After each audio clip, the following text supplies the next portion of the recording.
Hi, welcome back to Jay's Love Journey. ඉතින් ගොඩක් කාලයකට පස්සේ තමයි වීඩියෝ එකක් ගේන්න පුළුවන් වුණේ. Jay's Love Journey YouTube channel එකට ඔයාලව හරිම ආදරෙන් පිළිගන්නවා. අලුත් අවුරුද්දේ පළවෙනි වීඩියෝ එක තමයි මේ අපේ. ඉතින් ලැබපු අවුරුද්ද ඔයාලා හැමෝටම සුබම වෙන්න කියලා ප්‍රාර්ථනා කරන ගමන් UAE වලට මේ වෙනකොට ජොබ් හොයාගෙන ඇවිල්ලා ඉන්න අපේ යාළුවෝ හැමෝටමත් ඉක්මනටම ඒ ජොබ් හීනේ හැබෑ වෙන්න කියලා ප්‍රාර්ථනා කරන ගමන් UAE එන්න හිතාගෙන ජොබ් එකක් හොයාගෙන UAE එන්න හිතාගෙන ඉන්න ඔයගොල්ලෝ හැමෝගෙමත් බලාපොරොත්තු ඉෂ්ට වෙන්න කියලා ප්‍රාර්ථනා කරන ගමන් අපි අද අපේ වීඩියෝ එකට යන්. ඉතින් අද අපි අපේ වීඩියෝ එක තුලින් කතා කරන්න බලාපොරොත්තු වෙන්නේ UAE වල ඩුබායි වල ජොබ් ඉන්ටර්විව් එකකට ඔයාලා ෆේස් කරන්නේ කොහොමද කියන එක ගැන. අපේ කලින් වීඩියෝස් වගේම මේක ඔයාලට ගොඩාක් වැදගත් වෙන වීඩියෝ එකක්. මම ආයෙත් පොඩි මතක් කිරීමක් කරන්න කැමතියි. ඔයාලා අපේ YouTube channel එකට අලුත් කෙනෙක් නම් අපේ channel එක subscribe කරලා නැත්නම් දැන්ම අපේ channel එක subscribe කරන්න. මොකද අපේ YouTube channel එක තුලින් ඔයා විශේෂයෙන්ම UAE වල ගැන දැනගන්න කැමති කෙනෙක් නම් ඒ වගේම ඔයා job එකක් හොයාගන්න UAE වලට එන්න බලාපොරොත්තු වෙන කෙනෙක් නම් අපේ channel එක හරහා ඔයාලට ගොඩාක් information තියෙනවා බලාගන්න දැනගන්න. ඉතින් ඒක ඔයාලට ගොඩක් ප්‍රයෝජනවත් වෙනවා. ඒ නිසායි කියන්නේ අපේ YouTube channel එකේ මේ වෙනකොට අපි වීඩියෝස් ගොඩාක් දාලා තියෙනවා මේ UAE ගැන. ඉතින් UAE වීසා වල ඉඳලා ඔයාලා UAE වලට එන්න ඕනි කොහොමද? එතකොට එන්න අවශ්‍ය කරන දේවල් මොනවද? එතකොට ජොබ් එකකට ඇප්ලයි කරන්නේ කොහොමද? ඒවා ජොබ් සයිට්ස් මොනවද? මේ වගේ ගොඩාක් දේවල්. ජොබ් ඩුබායි වල ලිවින් කොස්ට් මේ වගේ වීඩියෝස් ගොඩාක් ඔයාලට අපි අරන් ඇවිල්ලා තියෙනවා. ඒ වීඩියෝස් බලන්න අනිවාර්යයෙන්ම. ඒ වගේම මේ වීඩියෝ එකට කලින් අපි කරලා තියෙන්නේ UAE වල ජොබ් ඉන්ටර්විව් එකකදී ඔයාලට කෝල් එකක් ආවොත් ඔයාලා කතා කරන්නේ කොහොමද? ඔයාලා ඉන්ටර්විව් එකකට යන්න ප්‍රිපෙයාර් වෙන්නේ කොහොමද කියන එක ගැන. ඉතින් ඒකෙනුත් ඒ වීඩියෝ එකෙනුත් අදහසක් අරගෙන ඔයාලා මේ වීඩියෝ එකත් බලන්න නැත්නම් මේකෙන් පස්සේ හරි ඒක අනිවාර්යයෙන්ම බලන්න. ඉතින් තව වැඩි විස්තර කතා කරන්න නැතුව අපි යන් අද අපේ මාතෘකාවට. අද අපි කතා කරන්නේ මම කලින් කිව්වා වගේම ඔයාලා ඉන්ටර්විව් එකකට ෆේස් කරන්නේ කොහොමද කියන එක ගැන. හරි. ඉතින් දැන් ඉන්ටර්විව් එකක් ගැන ඔයාලට මුලින්ම දැනගන්න ලැබෙන්නේ ඊමේල් එකකින් හෝ කෝල් එකකින් හෝනේ. ඉතින් එතන ඉඳලා ඔයා ඔයාගේ ඩේට් එකට ප්‍රිපෙයාර් වෙන්න ඕනි. ඔයාගේ ඇඳුම මේ හැමදේම ඔයා කලින් තියන්ම ලෑස්ති කරගෙන මේ ඉන්ටර්විව් එකට යන්න ඔයා වැදගත්ම දේ තමයි on time ඉන්ටර්විව් එකට ඔයා යන්න ඕනේ. එයාලා ඔයාට දීලා තියෙනවා නම් ටයිම් එකක් ඒ වෙලාවට විනාඩි 10කට කලින් විනාඩි 20කට කලින් පැය භාගයකට කලින් ඒ වගේ එන්න කියලා තියෙනවා නම් ඔයා අනිවාර්යෙන්ම මේ වෙලාවට එතන ඉන්න ඕනේ. මොකද එහෙම නැත්නම් ඔයාට ඒ ඉන්ටර්විව් එක ඔයාට ඒ අවස්ථාව මගහැරෙන්න පුළුවන්. වෙලාවට එතනට යන එක ප්‍රධානම කාරණාව. ඉතින් මේ ඉන්ටර්විව් එකට ඔයාලා යනකොට හැම වෙලේම ඔයාලා හරිම ෆෝමල්, හරිම ප්‍රොෆෙෂනල් ඇඳලා යන්න. ඔයාලගේ කොණ්ඩ ලස්සනට කපලා, වගේ නියපොතු කපලා. අපි ඒ ගැන අපේ කලින් වීඩියෝ එකේ කතා කළා. ඒ නිසා මම ආයෙත් ඒක මතක් කරන්න අවශ්‍ය නැහැ. ඉතින් මේ විදිහට ඔයාලා ඉන්ටර්විව් එකට යනකොට ඔයාලා අරගෙන යන්න ඕනේ දේවල් තමයි ඔයාගේ CV එක. ඔයා print කරපු ඔයාගේ CV එකක්. ඒ වගේම ඔයාගේ වීසා කොපි එකක්. පාස්පෝර්ට් එක අරගෙන යන්න අවශ්‍ය නැහැ. ඔන්න ඔය අවශ්‍ය ඔය දෙක සහ ඔයාගේ ඊට අමතරව working experience letters තියෙනවා නම් ඔයාගේ education qualification certificates තියෙනවා නම් මෙන්න මේ වගේ දේවල් ඔයාගේ degree certificates මෙන්න මේ වගේ දේවල් ටික ඔයාට අරගෙන යන්න ඕනේ. ෆයිල් එකක ඒ ටික ලස්සනට arrange කරලා අරගෙන යන්න. ඉතින් ඔයා දැන් මේ ඉන්ටර්විව් එකට ගියාට පස්සේ ඔයා යන ස්ථානය ඩිපෙන්ඩ් වෙනවා. ඔයා ඇප්ලයි කරලා තියෙන ජොබ් එකට අනුව ඔයාට ඉන්ටර්විව් එක ඔෆිස් එකක වෙන්න පුළුවන්, හෙඩ් ඔෆිස් එකක වෙන්න පුළුවන්. එහෙම නැත්නම් හොටෙල් එකක, රෙස්ටොරන්ට් එකක, හොස්පිටල් එකක මෙන්න මේ වගේ ඔයාගේ පොසිෂන් එක අනුව ඔයා ඇප්ලයි කරලා තියෙන ෆීල්ඩ් එක අනුව ඔයාට ඉන්ටර්විව් එක තියෙන තැන වෙනස්. ඉතින් ඒ තැන කොතන වුණත් වැදගත් වෙන්නේ ඔයා හරීම ප්‍රොෆෙෂනල් විදිහට වගේම ස්ට්‍රෙස් වෙන්නේ නැතුව හරිම රිලැක්ස් විදිහට මේ ඉන්ටර්විව් එකට ෆේස් කරන්න. ලංකාවේ ඉන්ටර්විව් වලට ජොබ් ඉන්ටර්විව් වලට සාපේක්ෂව බලනකොට මේ රටේ ඉන්ටර්විව්ස් ටිකක් වෙනස්. අපි ෆෝමල් විදිහට එතනට යන්න ඕනි ඒක ඇත්ත. නමුත් ඉන්ටර්විව් බෝඩ් එකේදී යාළ බලන්නේ ඉන්ටර්විව් බෝඩ් එකේ ඉන්න කට්ටිය බලන්නේ ඔයා කොච්චර රිලැක්ස්ද, ඔයා කොච්චර කම්ෆර්ටබල්ද ඔයාගේ ඉන්ටර්විව් එකට ඔයා ෆේස් කරන විදිහ. ඉතින් ඒ නිසා ඔයා ගිහිල්ලා බය වෙලා අනිවාර්යෙන්ම ඔයා ටිකක් නර්වස් වෙනවා. ඒක හැමෝටම සාමාන්‍යයි. නමුත් ඔයා එහෙම බය වෙන්න එපා.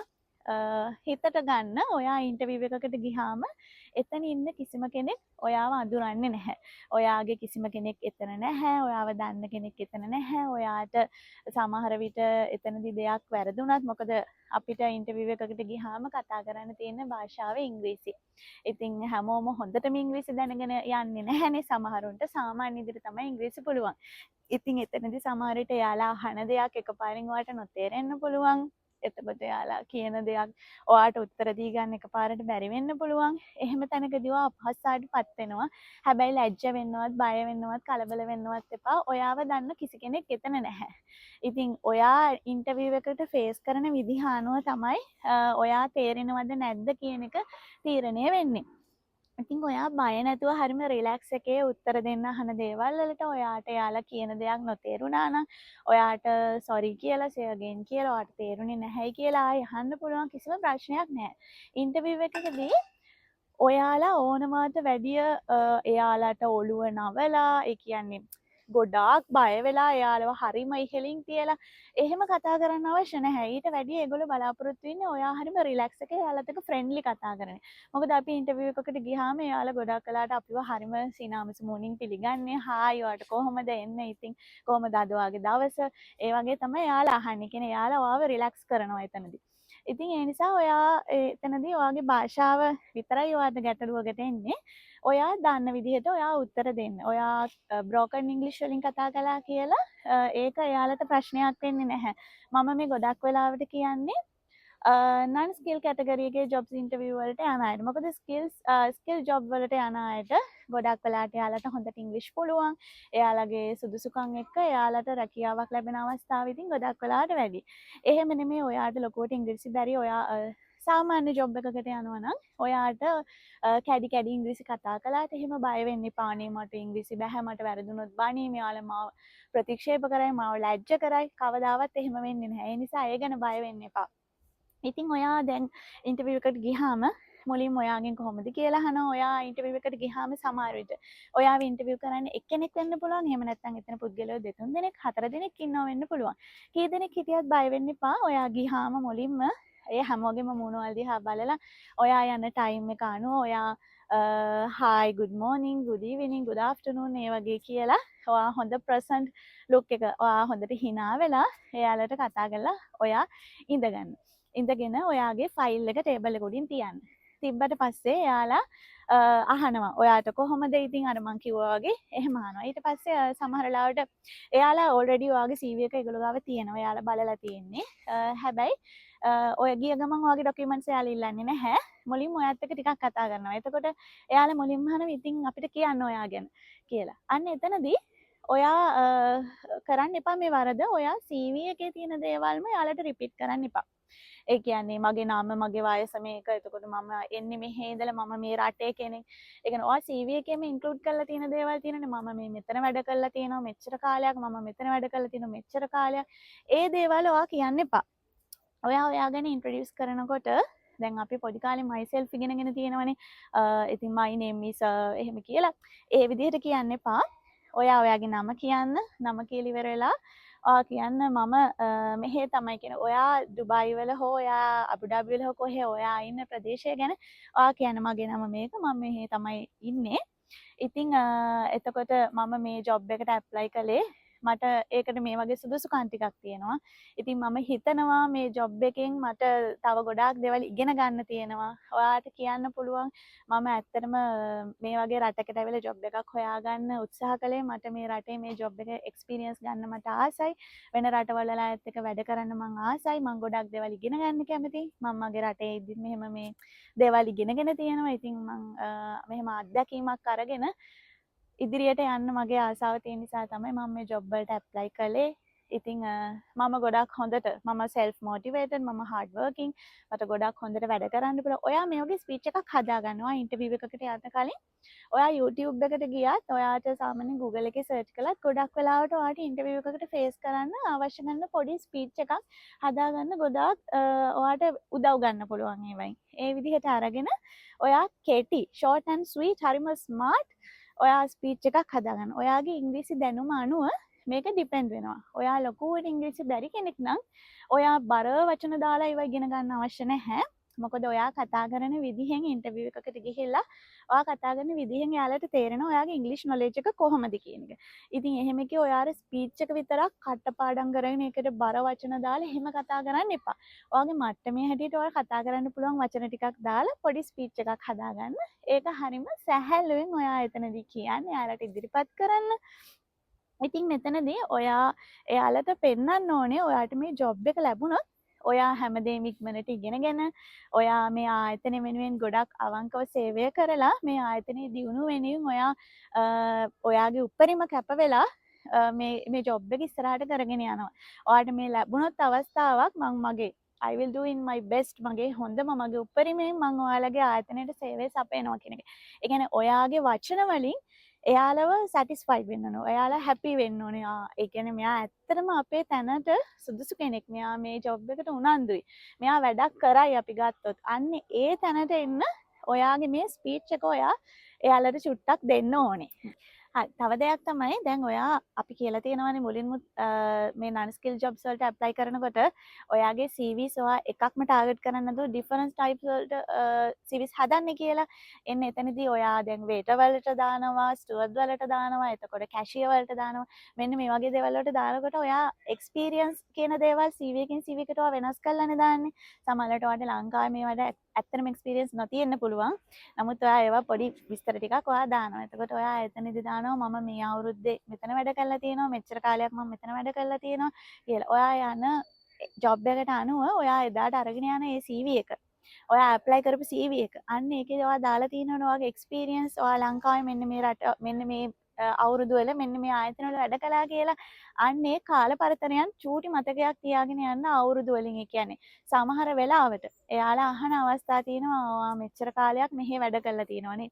අන්න එතනදී ඔයා එකපාරටම කන්ෆියුස් වෙන්න බෑ. මොන CV එකද මං එහෙම කියලා. ඒ නිසා ඔයා එදා යන ඉන්ටර්විව් එකේ ඔයා අරගෙන යන CV එක චුට්ටක් ඒ ටික ඔයා මතක තියාගෙන යන්න. මෙහෙම වෙන්න පුළුවන් නිසා තමයි ඒකත් මං කිව්වේ. ඊළඟ ස්ටෙප් එක තමයි මේක ඔයාගේ දැන් myself ගැන අහනවනේ ඔයාගෙන්. ඒක අහන්න කලින් වෙන්නත් පුළුවන්, ඊට පස්සේ වෙන්නත් පුළුවන්. ඔයාට දැන් ඉන්ටර්විව් එකක් ආවහම ඕනම තැනකින් ආයතනයකින් ඔයා ඒ ඉන්ටර්විව් එක ආපු කම්පැනි එකේ නම හෝ හොටෙල් එකේ හෝ රෙස්ටොරන්ට් එකේ හෝ ඒ නම ඔයා Google එකේ සර්ච් කරලා බලනවනේ. අපි කලින් ඉඩ එකේ ගැන කිව්වා.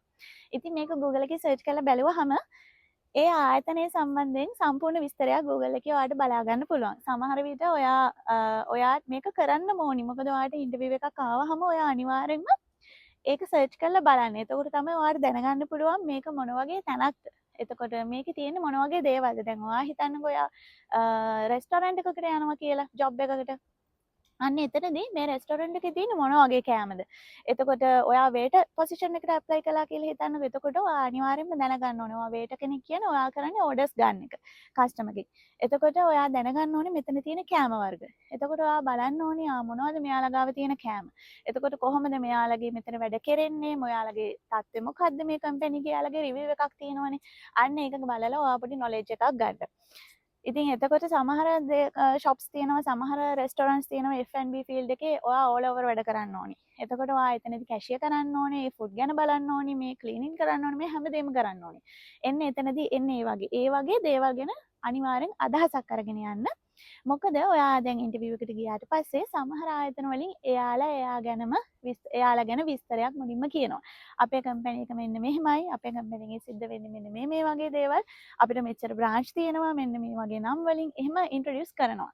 හැබැයි සමහර වෙලාවට එයාලා ඔයාගෙන් අහනවා ඉතින් ඔයා මොනවද අපේ කම්පැනි එකත් එක්ක ජොයින් වෙලා කරන්න හිතාගෙන ඉන්නේ? එතකොට ඔයාගේ සර්විස් එක අපිට ලබා දෙන්න හිතාගෙන ඉන්නේ කොහොමද? එතකොට අහනවා ඔයා දැන් මොනවද කරන්නේ මේකේ? එතකොට අපේ කම්පැනි එක ගැන ඔයා දන්නවද? ඔයා ඒ ගැන හොයලා බැලුවද? ඉන්නේ මේ වගේ දේවල් අහන අවස්ථාවක් තියෙනවා. අන්න එතනදී ඔයාට කියන්න පුළුවන් වෙන්න ඕනේ. ඔව් සර් මම ඔයාලගේ කම්පැනි එක ගැන ඇත්තටම හොයලා බැලුවා ගොඩක්. ඔයාලගේ බ්‍රාන්චස් තියෙනවා ගොඩක්. ඉතින් මම හරිම සතුටුයි ඔයාලගේ මේ වගේ කම්පැනි එකක ජොයින් වෙලා වැඩ කරන්න. ඒක මට ලොකු මට ලැබෙන අවස්ථාවක්. ඒක මට ලොකු අවස්ථාවක් කියලා මම සතුටින් බාර ගන්නවා. ඉතින් ඔයාලගේ වගේ මේ වගේ හොඳ කම්පැනි එකක් එක්ක ජොයින් වෙලා වැඩ කරන එක මොකද දැන් සමහර මෙහි කම්පැනිස් තියෙනවා හොඳ නම තියෙන කම්පැනිස්. සමහර අයගේ ඩ්‍රීම් එකක් තමයි මේ වගේ කම්පැනිස් වල කවදා හරි ජොබ් එකක් ගන්න එක. ඉතින් අන්න ඒ වගේ ජොබ් එකකින් ඉන්ටර්විව් එකක් ඔයාට ආවා කියලා හිතන්නකෝ. අන්න එතනදී ඔයා අනිවාර්යයෙන්ම කියන්න ඕනේ මේ වගේ කම්පැනි එකක මේ කම්පැනි එකේ ජොබ් එකක් ලබා ගන්න එක මගේ ඩ්‍රීම් එකක් වෙලා තිබ්බේ. ඉතින් ඇත්තටම මට මේ අවස්ථාව ලැබුණොත් මම ගොඩාක් ලොකු දෙයක් මේ කම්පැනි එක වෙනුවෙන් කරන්න බලාපොරොත්තු වෙනවා මගේ උපරිමේ. ඒ වගේ ඔයා කියන්නනේ. කියන්නේ එයාලා බලන්නේ එයාලගේ ආයතනය ගැන කොච්චර උනන්දුවක් ඔයාට මේ ජොබ් එක ලබා ගැනීම සම්බන්ධයෙන් තියෙනවද කියන එක. දැන් එතකොට ඔය ගැනත් ඔයා පොඩි බේසික් නොලෙජ් එකක් අරගෙන යන්නේ යන ආයතනය ගැන. ඊට පස්සේ ඔයා දැන් මේක ඔයාලා යන ෆීල්ඩ් එක අනුව වෙනස් වෙනවා. දැන් ඔයා හිතන්නකෝ ඔයා F&B ෆීල්ඩ් එකේ හෝ ස්ටුවර්ඩ් හෝ කිචන් හෙල්පර් හෝ ඔන්න ඔය වගේ දෙයකට ඇප්ලයි කළා කියලා. අන්න එහෙම ඇප්ලයි කළාම ඔයාට ගොඩක් වෙලාවට ඒ ගිහාම ඔයාට පොඩි ට්‍රයල් එකක් දෙන්න පුළුවන්.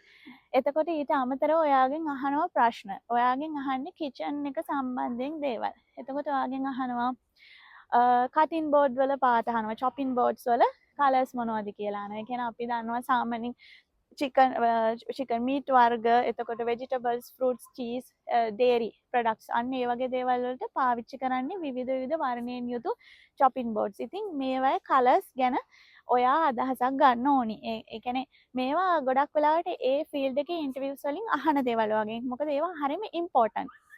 ඔයා දැනගත යුතු දේවල්. එන්නේ ඒ වගේ අහනවා. එතකොට සමහර වෙලාවට ඔයා එළවලු පළතුරු කපන විදිහ වගේ ඒ වගේ දේවල් ගැන අහනවා. ඉතින් එතකොට ෆුඩ් හයිජීන් ගැන අහනවා. මේක බොහොම වැදගත්. ෆුඩ් හයිජීන් කියන්නේ ආහාර සුරක්ෂිතභාවය. ඒ කියන්නේ ඔයා කෑමවල සම්බන්ධයෙන් වැඩ කරනකොට මේ රටේ ඔයා F&B හොටෙල් රෙස්ටොරන්ට් මේ ආහාර සම්බන්ධයෙන් ඕනම තැනක ඔයා වැඩ කරනකොට ඔයාට ෆුඩ් හයිජීන් ට්‍රේනින් එකක් දෙනවා. එතකොට ඒ වගේම මෙහි තව ඒකට හෙල්ත් සර්ටිෆිකේට් කියලා එකක් ගන්න තියෙනවා. ඒකෙදි ඔයාගේ මෙඩිකල් එකක් කරලා ඒකේ ඔයාට සර්ටිෆිකේට් එක අවශ්‍යයි. ඔයාට කිසිම රෝගයක් නැහැයි කියලා.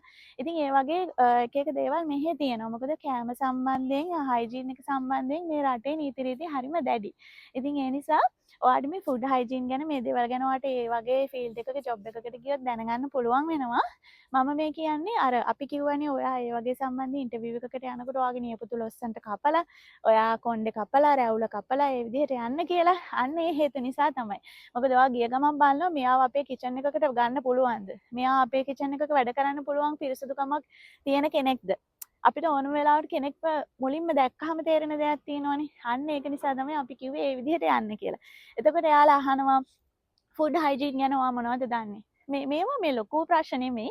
පොඩි දේවල් අහන්න. එතකොට ඔයාට කියන්න පුළුවන් අපි සාමාන්‍යයෙන් කෑමත් එක්ක වැඩ කරනකොට අපි හෙයා net එකක් පාවිච්චි කරන්න ඕනේ. අපි ග්ලව්ස් පාවිච්චි කරන්න ඕනේ. අපි නිතරම අපේ සබන් දාලා හොද ගන්න ඕනේ, සැනිටයිස් කරගන්න ඕනේ. එතකොට එළවලු පළතුරු වගේ දේවල් අපි හොදන්න ඕනේ. ඒ වගේ. ඉතින් මේ රැවුල් අනිවාර්යයෙන්ම රැවුල කපලා, නියපොතු කපලා තමයි අපි ඉන්න ඕනේ. අපි කිචන් එකට එන්ටර් වෙන්න ඕනේ. අපි මෙහෙම ඒ වගේ. ඔයාට මේ ගැන ඔයාලට සාමාන්‍ය අදහසක් තියෙනවනේ. අපි ගෙදරක වුණත් වැඩ කරන්නේ ඉතින් පිරිසුදුවටනේ කෑම හදනකොට අන්න ඒ වගේ.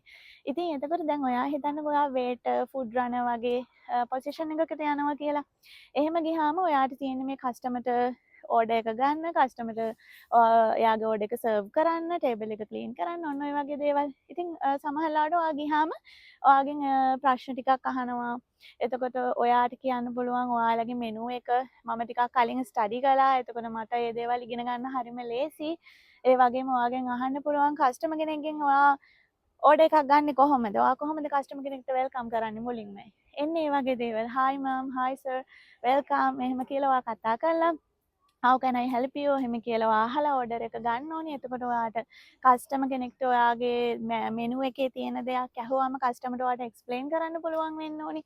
ඒ වගේම සමහර වෙලාවට ඔයා වේටර් කෙනෙක් විදිහට ඔයා ඕඩර් එක ගන්නකොට සාමාන්‍යයෙන් ඔයාලා දන්න අපි පොදු කාරණාවක් තමයි සාමාන්‍යයෙන් ටොමේටෝ, ගාර්ලික් වගේ දේවල් සමහර අයට ඇලර්ජි වෙන අවස්ථා තියෙනවා. ඉතින් ඔයා හිතන්නකෝ කස්ටමර් මේ වගේ කෑමක් ඕඩර් කළා කියලා අන්න ඒ වගේ තැනකදී ඔයා කස්ටමර්ට එක්ස්ප්ලেইন කරන්න ඕනේ මෑම් සර් මේක මෙන්න මේ වගේ ඉන්ග්‍රීඩියන්ට්ස් ඉන්ක්ලූඩ් කරලා තමයි අපි හදන්නේ. එතකොට එතනදී යාට ප්‍රශ්නයක් වෙන්නේ නැද්ද කියන එක ගැන මම මේ පොඩි බේසික් නොලෙජ් එකක් දෙන්නේ. ඔයා ඒවා විස්තර කරන්න ඕනේ. කියන්නේ ඔයාගෙන් ඉන්ටර්විව් එකේදී මේවා ඇහුවාම ඔයා මේ වගේ විදිහට උත්තර දුන්නාම එයාලා හරිම සැටිස්ෆයිඩ් ඔයා ගැන. එතකොට ඒගොල්ලෝ හිතනවා මෙයා ගොඩක් දේවල් දන්නවා. මෙයා ඒ වගේම මෙයා අපිට අවශ්‍ය කෙනෙක් මෙයා කියන එක එයාලා එතකොට තේරුම් ගන්නවා. ඉතින් එතකොට වේට කෙනෙක් විදිහට ඔයා කොහොමද කස්ටමර්ත් එක්ක මොනවා හරි පොඩි ප්‍රශ්නයක් වුණොත් ඔයා කොහොමද ඒක සෝල්ව් කරගන්නේ? අන්න ඒ වගේ දේවල් අහනවා. එතකොට ඊළඟට ඔයා හිතනවා කුක් කෙනෙක් චෙෆ් කෙනෙක් ඔය වගේ කෑම හදන සම්බන්ධයෙන් දෙයකට ගියා කියලා. අන්න එතනදිත් ඔයාගෙන් ඒවට අදාළ ප්‍රශ්න අහනවා. ඊට අමතරව ඔයාට ගොඩාක් වෙලාවට පැය 3-4ක ට්‍රයල් එකක් දෙනවා මේක හදලා පෙන්වන්න කියන එක. ඊළඟට ඔයා හිතනවා කැෂිය එකකට යනවා කියලා. කැෂිය එකකට ගිහින් යාලා අහන්නේ ඔයග account සම්බන්ධයෙන් ඔයාට computer knowledge එක කොහොමද? එතකොට system ගැන තියෙන knowledge එක කොහොමද කියන එක ගැන. මෙන්න මෙතනදී ඔයාට කියන්න පුළුවන් සිස්ටම් එක ඩිෆරන්ස්. ඒ කියන්නේ මගේ රටේ මම වැඩ කරපු ඔයා මම කියනවා ෆ්‍රෙෂර් කෙනෙක් නම් මගේ රටේ මම වැඩ කරපු සිස්ටම් ඒ කැෂිය සිස්ටම් වෙනස්. එතකොට මෙහි ඒවා වෙනස්. හැබැයි මට ලේසියෙන්ම මේ දේවල් ඉගෙන ගන්න පුළුවන්. මොකද මට කම්පියුටර් ගැන දැනුමක් තියෙනවා. ඉතින් මට මේවා හරිම ඉක්මනට අල්ල ගන්න පුළුවන් කියන. ඔයාට කම්පියුටර් ගැන ලොකු දැනුමක් නොතියෙන්න පුළුවන්. ඒක ප්‍රශ්නයක් නෙමෙයි. ඔයා කියන්න ඕනි ඔයාගේ උනන්දුව හා ඔයාට ඉක්මනට ඉගෙන ගන්න පුළුවන් කියන එක තමයි යාලට ඒත්තු ගන්නවන්න ඕනි. එතකොට සමහරලාට යාලා අහනවා හදිසියෙවත් ඔයාගේ අතින් කාඩ් ෂෝට් එකක් කෑෂ් ෂෝට් එකක් වුණොත් ඔයා මොකද්ද කරන්නේ කියන එක. එතකොට ඒවාට ඔයා එතනදී උත්තර දෙන්න ඕනේ. සමහර වෙලාවට සමහර ආයතනවලදී ඒ කැෂියර් ගතින් ෂෝට් එකක් වුණොත් අනිවාර්යෙන් මේ කැෂියර්ගේ සැලරි එකෙන් තමයි ඒක ඩෙඩක්ට් වෙන්නේ. ඉතින් ගොඩක් වෙලාවට ඒක එහෙම තමයි වෙන්නේ. අන්න එතනදී ඉතින් ඔයාට කියන්න පුළුවන් ඒක මගේ අතින් වෙච්ච ෂෝට් එකක් නම් ඉතින් ඒක මම ඇක්සෙප්ට් කරනවා. එතකොට මට ඒකට පේ කරන්න සිද්ධ වෙනවා. මේ අන්න ඒ වගේ නමුත් මගේ අතින් එහෙම වෙන්නේ නැහැ. මං එහෙම නොවෙන්න වග බලා ගන්නවා නිතරම. මොකද කැෂියර් කියන්නේ හරිම වගකීම් සහගත රැකියාවක්. ඉතින් මගේ අතින් එහෙම වෙලා නැහැ. මම එහෙම වෙන්න ඉඩ තියන්නෙත් නැහැ. අන්න ඒ වගේ ඔයාට කතා කරන්න පුළුවන්. එතකොට ඊළඟට දැන් ඔයා හිතන්නකෝ ඔයා ඔෆිස් එකක ජොබ් එකකදී ගියා කියලා. ඔයා ඔෆිස් එකක ජොබ් එකට ගියාම ගොඩාක් වෙලාවට ඔෆිස් ජොබ්ස් වලට අපි කම්පියුටර් එකනේ පාවිච්චි කරන්නේ. අන්න එතනදී අහනවා ගොඩක් වෙලාවට ඔයාලට කම්පියුටර් එක ගැන, printers ගැන, එතකොට ඊමේල්, ෆැක්ස් මෙන්න මේ වගේ දේවල්. එතකොට මේවා ගැන ඔයාට තියෙන දැනුම. එතකොට Google අන්තර්ජාලය පාවිච්චි කිරීම සම්බන්ධයෙන් ඔයාට තියෙන දැනුම. එතකොට Word, Excel, Microsoft ඒ වගේ දේවල් ගැන ඔයාට තියෙන දැනුම. මේ දේවල් ගැන අහනවා. එතනදී සමහර වෙලාවට ඔයාට පොඩි Excel sheet එකක් වගේ දෙන්න පුළුවන් මේක කරලා පෙන්නන්න, මේක හදලා පෙන්නන්න කියලා. ඉතින් එහෙම වුණොත් ඔයාට ඒ දේවලුත් එතනදී පොඩි ට්‍රයල් එකක් දෙනවා. ඒවත් ඔයාට කරලා පෙන්නන්න වෙනවා. ඔන්න දැන් ඔය විදිහට මම කිව්ව විදිහට මම උදාහරණ කීපයක්ම අරන් ආවා. ඉතින් ඔයා ඇප්ලයි කරන ජොබ් එක අනුව අහන ප්‍රශ්න වෙනස් වෙනවා. මේ හැම ප්‍රශ්නෙටම ඔයා දන්න විදිහට එයාලට ඔයාව ජොබ් එකට බඳව ගන්න හිතන විදිහට ඔයා බය නැතුව සරලව උත්තර දෙන්න. ඉතින් ඊට පස්සේ මට කියන්න තියෙන්නේ දැන් ඔයාලා දැන් ජොබ් එකට දැන් ඔය ගැන අහුවට පස්සේ ඊළඟට ගොඩක් වෙලාවට අහනවා ඔයාගේ සැලරි එක. ඒ කියන්නේ ඔයාගේ එක්ස්පෙක්ටින් සැලරි එක කොහොමද කියන එක අහනවා. මේක ගොඩක් වෙලාවට ඔයා ෆ්‍රෙෂර් කෙනෙක් නම් ඔයා මේ කියන්නේ නන් ස්කිල් ජොබ් එකකට යන කෙනෙක්. මම නන් ස්කිල් කියන එකෙන් එහෙම අදහස් කරන්නේ සාමාන්‍යයෙන් මෙහි පොඩි ජොබ්ස් වලට ඒ කියන්නේ මේක ෆ්‍රෙෂර් කෙනෙක්ට තමයි වැදගත් වෙන්නේ. මොකද ආරම්භයේ සමහර වෙලාවට ලොකු සුදුසුකම් නැතුව අපේ මේ රටට එන කෙනෙක්ට ලොකු ජොබ්ස් වලට ලොකු සැලරි වලට යන්න අමාරුයි. ඉතින් ගොඩාක් ඉන්නේ ඒ වගේ ඇවිල්ලා පොඩි තැන් වලින් පටන් අරන් හොඳ සැලරි වලට හොඳ පොසිෂන් වලට මෙහි ඇවිල්ලා දේවල් ඉගෙනගෙන ඉහළට ගිය අය තමයි. ඉතින් ඒ නිසා අපි ගොඩක් වෙලාවට අන්න එහෙම අයව තමයි ටාගට් කරන්නේ. සමහර අය ඒ වගේ ලොකු සුදුසුකම් නැතුව ආවහම එයාලට මේ රටවල අවස්ථා නැතුව නෙමෙයි. එයාලට මේ රටවල අවස්ථා ගොඩාක් තියෙනවා. ඉතින් ඒ නිසා අපි හැම වෙලෙම ටාගට් කරන්නේ එයාලව අපේ මේ වීඩියෝස් තුලින්. මොකද හොඳට ඩිග්‍රී තියෙන, හොඳට හැම දෙයකටම සර්ටිෆිකේට්ස් තියෙන හැමදේම පුළුවන් අයට කොහොමත් ජොබ් එකක් හොයාගන්න එච්චර ලොකු අමාරුවක් නැහැ. ඒ නිසා. ඉතින් දැන් ඔයාලා මෙහෙම දැනගන්න දැන් ඔයාගෙන් ගොඩක් වෙලාවට එයාලා දෙන සැලරි එක සමහර වෙලාවට ඔයා ජොබ් එක ඇප්ලයි කරද්දිම එතනම දාලා තියෙනවා. ඉතින් එතනදී ඔයා ගිහිල්ලා ඔයගොල්ලෝ ඔයාගෙන් අහුවම ඔයාගේ එක්ස්පෙක්ටින් සැලරි එක කොච්චරද කියලා ඔයාට සමහර විට ඉතින් ඒ සැලරි එකම තමයි ඔයාට කියන්න වෙන්නේ. එහෙම නැත්නම් එහෙම සැලරි එකක් ගැන දාලා නැත්නම් ඔයාට ඔය ජොබ් එකට යන්න කලින් ඉන්ටර්විව් එකට යන්න කලින් පොඩි අයිඩියා එකක් ගන්න පුළුවන් ටිකක් හොයලා බලලා ඔයා යන ජොබ් එකේ සැලරි කොහොමද මේ රටේ යන්නේ කියන එක ගැන. ඒ ගැන අයිඩියා එකක් අරගෙන ඔයාගේ සැලරි එක ගැන ඔයාට කියන්න පුළුවන්. ඔයා යන්නේ කියන්නේ ඔයා යන්නේ පොඩි ජොබ් එකකට නම් ඒ අවස්ථාවේ හැටියට සැලරි එක කීයක් දුන්නත් ඒ කියන්නේ මම කියන්නේ දිරාම් 1500ක් ඒ වගේ ගාණින් ඉහළට සැලරි එකක් දෙනවා නම් ඒ අවස්ථාව ඔයා ග්‍රැබ් කරගන්න. ඔයා ඉන්න සිටුේෂන් එක අනුව මේක ඩිපෙන්ඩ් වෙනවා. ඒක ඔයා තීරණය කරන්න ඕනි. මොකද ඔයාට වීසා එකක් වදින එක තමයි ප්‍රධාන වශයෙන්ම මේ රටේ වෙන්න ඕනේ දේ. ඔයාට වීසා එකක් වැදිලා 1500 හරි සැලරි එකක් ලැබෙනවා නම් ඒ අවස්ථාවේදී ඔයාට ඒකේ සර්වයිව් වෙන්න පුළුවන් කියලා ඔයා හිතනවා නම් ඒ අවස්ථාව ඔයා මග හැරගන්න එපා. මේක ඔයාගේ වීසා එකේ තියෙන එක්ස්පයර් කාලය අනුව මේ හැම දේ අනුව මේක ඩිපෙන්ඩ් වෙනවා. ඉතින් ඒ වගේ සැලරි එකක් ඔයා කියන්නේ කියන්නේ ඔයාට එහෙම කියන්න පුළුවන් ලොකු සැලරි ඉල්ලන්න එපා. ඔයා සාමාන්‍යයෙන් පොඩි ජොබ් එකකට ඇප්ලයි කරද්දී. සාමාන්‍යයෙන් ඔයා ස්කිල් වර්කර් කෙනෙක් විදිහට ඉන්ටර්විව් එකකට යන කෙනෙක් නම් ඔයාට ඔයාගේ ඩිමාන්ඩ් එක දෙන්න පුළුවන්. ඔයාගේ සැලරි එක ඔයා එක්ස්පෙක්ටින් 5000ද 7000ද 10000 ප්ලස්ද ඔයාට ඔයාගේ ඩිමාන්ඩ් එක දෙන්න පුළුවන්. මොකද ඔයා දන්නවා ඔයාගේ ෆීල්ඩ් එකට ඔයාගේ පොසිෂන් එකට මේ රටේ සැලරි කොහොමද යන්නේ කියන එක ගැන. ඉතින් ඒක ප්‍රශ්නයක් නෑ. මම මේ කතා කරන්නේ අනිත් පැත්ත ගැන. ඉතින් ඒ සැලරි ගැන ඒ අවස්ථාවේදී එහෙම ඔයා පොඩ්ඩක් සැලකිලිමත් වෙන්න. ඒ වගේම දැන් මේ සැලරි ගැන කතා කරනකොට ඔයාට ඒගොල්ලෝ කියනවා මේ සැලරි පැකේජ් එකට ඉන්ක්ලූඩ් වෙන දේවල්. ඔයාට මේ සැලරි පැකේජ් එකත් එක්ක ඔයාට ඇකොමඩේෂන් ලැබෙනවද? දැන් එක්සැම්පල් ඔයා හිතන්න නෝමල් ජොබ් එකකට ඔයා යනවා. ඔයා හිතන්න ඔයා යනවා ස්ටුවර්ඩ් කෙනෙක් විදිහට. ස්ටුවර්ඩ් කෙනෙක් විදිහට ගියාම ඒගොල්ලෝ කියනවා ඔයාට සැලරි එක අපි 1500ක් දෙනවා. එතකොට ඔයාට ඇකොමඩේෂන් දෙනවා. ට්‍රාන්ස්පෝර්ටේෂන් දෙනවා. ඔයා අනිවාර්යෙන් F&B වලට ගියාම ගොඩක් වෙලාවට ඔයාට ෆුඩ් ලැබෙනවා. ඉතින් එතකොට ඔයා හිතන්න ඔයාගේ අමතර වියදම් ඔක්කොම ඉතුරුයි. එතකොට ඔයාට ඔයාගේ සැලරි එකම ඔයාගේ ඉතුරු වෙනවා. ඒ නිසා ඔයාට ඒ ගැන හිතන්න දෙයක් නැහැ. ඔයා මේ තනියෙන් ජීවත් වෙන කෙනෙක් නම් ඔයාට ඇකොමඩේෂන් එක ෆුඩ් එතකොට ට්‍රාන්ස්පෝර්ට් ඔක්කොම ලැබෙනවා කියන්නේ ඔයාගේ සැලරි 1500 ඔයාට ෆ්‍රෙෂර් කෙනෙක් විදිහට හොඳටම ඇති. මේ අවස්ථාවේදී ඔයා ඒ තැනකට ගියාට පස්සේ ඔයා තමයි දැනගන්න ඕනි එතන තියෙන දේවල් ඉගෙනගෙන හැමෝගෙම හොඳ හිත දිනාගෙන ඔයා හොඳට වැඩ කළාම ඔයාට හැමෝගෙම හොඳ හිත දිනා ගන්න පුළුවන්. ටික ටික ඉදිරියට යන එක ප්‍රොමෝෂන්ස් ගන්න එක සැලරි වැඩි කරගන්න එක ඔයා ජොබ් එකට ගියාට පස්සේ ඔයාට කරගන්න පුළුවන් දෙයක්.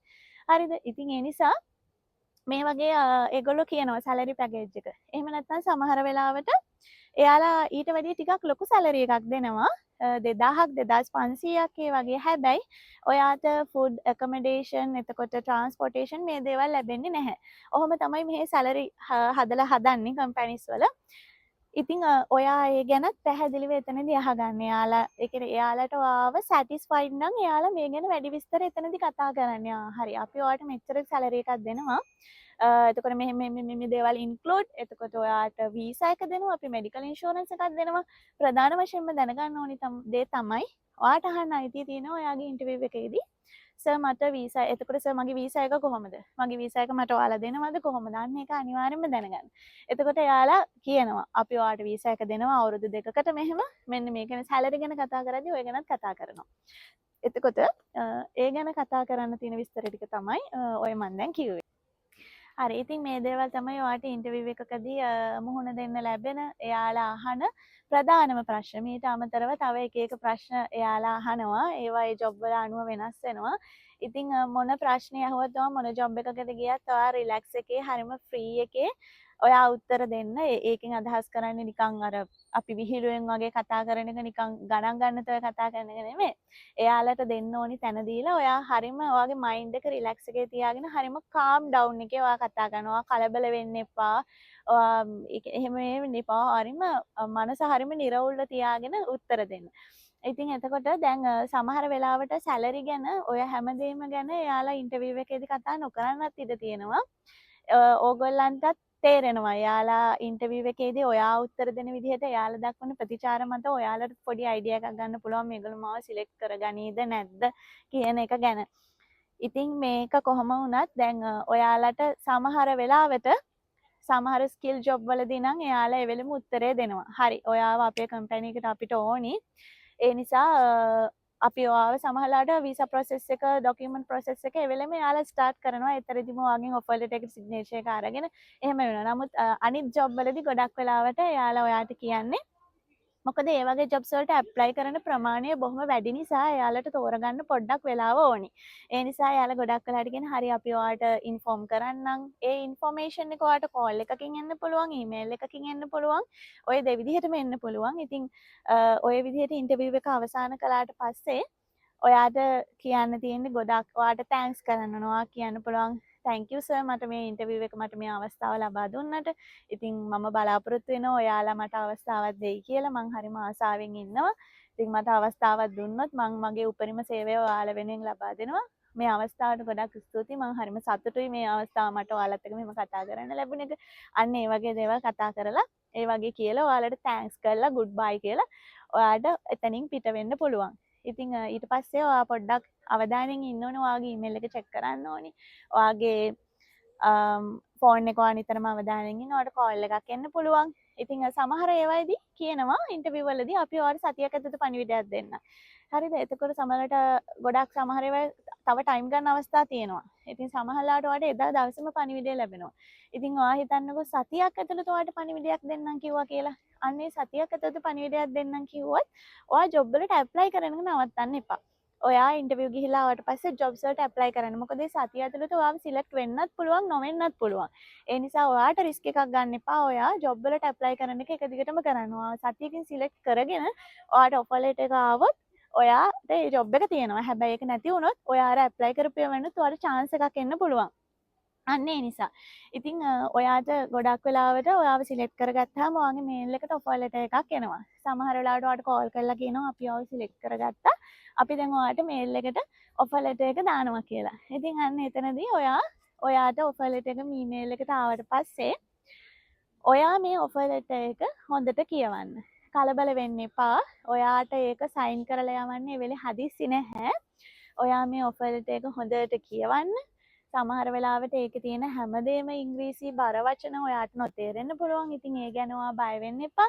දැන් තාක්ෂණය හරිම දියුණුයි. ට්‍රාන්ස්ලේටර් තියෙනවා. ඔයාට පුළුවන් මේ ඔෆර් ලෙටර් එක Google Translate එකට දාලා ඔයාට තේරෙන භාෂාවෙන්ම හොඳට ඒක ගැන ඒකේ තියෙන විස්තරය හොඳටම හරියට පැහැදිලිව දැනගන්න. ඉතින් ඒ විදිහට ඔයා ඒකේ තියෙන සියලුම විස්තර නිරවුල්ව දැනගෙන අන්න ඒකෙදි තමයි ඔයාගේ මේ වීසා එක ගැන ඔයා ඒ ආයතනයට සම්බන්ධ වුණාම හදිසියවත් ඔයාට ඒ ආයතනෙන් අයින් වෙන්න හිතුනොත් ඒක සම්බන්ධයෙන් තියෙන නීති රීති මොනවද කියන එක ගැන එයාලගේ මේ ඔෆර් ලෙටර් එකේ තමයි සඳහන් වෙන්නේ. කියන්නේ ඔයාට මේ ජොබ් එකෙන් අයින් වෙන්න පුළුවන් කොච්චර කාලෙකින්ද? එතකොට ඔයාගේ සැලරි කොහොමද? ඔයාගේ annual vacation, එතකොට air tickets, එතකොට vacation salary, medical insurance, transport accommodation, food මේ සියලුම දේවල් ගැන include වෙලා තියෙන. ඒ වගේම ආයතනයේ නීති රීති මේ හැම දෙයක්ම මේ ඔෆර් ලෙටර් එකේ ඉන්ක්ලූඩ්. එතකොට ඔයා මේවට එකඟ නම් ඔයාට මේ ඔෆර් ලෙටර් එක සයින් කරලා එයාලට මේල් කරන්න පුළුවන්. ඊට පස්සේ ඉතින් ඔයාට සයින් කරන්න කොන්ට්‍රැක්ට්ස් ලැබෙනවා. ඉතින් මේ විදිහට ඔයාගේ ජොබ් එකේ ප්‍රොසෙස් එක ඉදිරියට සිද්ධ වෙනවා.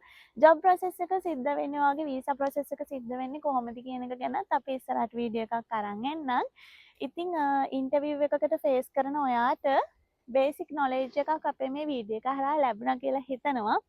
සමහර වෙලාවට කතා කරන්න මගේ හැරුණු දේවලුත් ඇති. ඒවා අපිට මතක් වුණාම අපි ඊළඟ වීඩියෝස් වලදී ඉදිරියට ආයෙත් ඔයාලට අරන් එන්නම්. ඔයාලට ඊට අමතරව මොනවා හරි ගැටලු තියෙනවා නම් අනිවාර්යෙන්ම අපිට කමෙන්ට් කරන්න. අපි ඒවට රිප්ලයි කරනවා. හැබැයි සමහරලාට චුට්ටක් පරක්කු වෙනවා. ඒ ගැන තරහ ගන්න එපා. අපිත් වැඩ අතරේ තමයි ඉතින් මේ දේවල් කරන්නේ. ඒකයි මේ රිප්ලයිස් පරක්කු වෙන්නේ. හැබැයි අපි අනිවාර්යෙන්ම ඔයාලට රිප්ලයි එකක් දෙනවා. ඕනම ගැටලුවක් අපිට මෙසේජ් කරන්න. ඒ වගේම අපේ TikTok එකට අපේ Facebook එකටත් ඔයාලට මෙසේජ් කරන්න පුළුවන්. එහෙමත් අපිට මෙසේජ් කරන යාළුවෝ ගොඩක් ඉන්නවා. ඉතින් හැමෝටම ස්තුතියි අපිව මෙහෙම ආදරෙන් වැළඳගෙන ඉන්නවට. ඉතින් අපේ YouTube channel එක subscribe කරන්න, අපේ videos වලට like කරන්න, comment කරන්න, ඔයාලගේ යාළුවොත් එක්ක අපේ videos share කරගන්න. රැඳී ඉන්න ඔයාලා හැමෝටම ගොඩාක් ආදරෙයි. ඉතින් හැමෝම ඊළඟ වීඩියෝ එක අරගෙන එනකම් පරිස්සමෙන් ඉන්න, සතුටින් ඉන්න. bye bye.